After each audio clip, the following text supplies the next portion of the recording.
how can I save money when studying abroad? It's less about the cost of studying abroad, but just how to save up some money. Actually very relatable because when I was there in China for my studies, I was a scholarship student. So I rely heavily on the stipend that I got every month from the Chinese government. So if I mismanage my money, then I may not be able to afford food at all because Yeah. I don't have any other source of income at that time. I think what I did that time is I did a lot of cooking because if you cook, you can actually save a lot of money compared to if Mm. you buy food from outside. Although the food on canteen or generally in China it's not expensive, but Yes. it's better to cook because you can save up your Yeah. money and then you can also control what you cook and you can control the way you cook it. I definitely agree with the cooking thing. I especially had to do that when I was studying.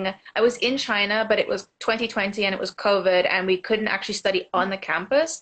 So I was staying with my friend, my Chinese friend, and we were kind of just stuck together. And suddenly, like, we couldn't buy food from outside anymore. So we had to just cook all the food, and we realized how much money we were saving by just cooking for so many months. And then we tried to like make different types of food. And I will just say like the food in the canteens, it's very cheap. However, it's usually the same type of food.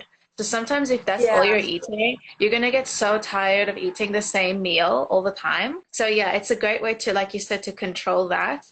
And I think even until today, I still cook most of the food because of that, because it's really a good way to do that. I think another way that's really good with saving up money is to make sure you know what benefits you have at the university you're studying. You might be able to get student discounts with your student card if you go to certain places. Like, for Yeah. example, if you want to go to like museums or go on trips, or if you travel or stuff like that, you might get student discounts on your tickets.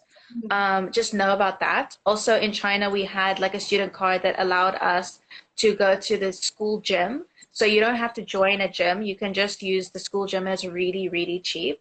And I think also the first 300 RMB was like for free. So it was very cheap to exercise. You didn't have to pay like lots of money to get like a year-long gym membership, which as a student is not very usually possible. And I think also just something to keep in mind is if you're going to study abroad on a budget, you need to try and keep control of your money. Maybe write down your Yeah. expenses, make sure you know exactly how much you have, and keep in mind that a lot of the other people there, they come from different countries, and maybe their currency is much stronger than your home country's currency, which means for them, maybe it's super cheap to study there and they can spend lots of money and they think it's very cheap, but for you, it might be less cheap. I've had that experience where I was in China, and for me, the South African rand is much lower than the Chinese RMB. So it was expensive to study there.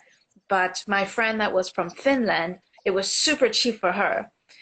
So I was struggling to like keep up with going out and stuff like that with her because it was too expensive for me. So just keep that in mind that you just need to, it's sometimes it doesn't feel fair, but just try to like budget and control your expenses. I think international students, wherever you study, you should definitely do that. Make some Yeah. allocations on how much you're willing to spend for food, maybe like for leisure. At the end of the day, school time can be a little bit stressful sometimes, so it's still fine to go out to enjoy the city, to like to eat Yeah. good food, good meal at the fancy restaurants every once in a while. It's fine to do that, but you really need to like make sure that you don't spend more than what you have so that you Yes. can also enjoy your study process there. And then also, if you are, this is not for China, but if you are studying in Europe and, for example, also in Australia and the US, you can actually work part-time. If you want to get a part-time job, you can do that. So, like, for example, even if you maybe don't speak the language over there, you can get a job like packing things at a grocery store part-time. But you just need to make sure that it works out with your studying schedule and it doesn't bother your studying. So you can do that if you want to make some extra money.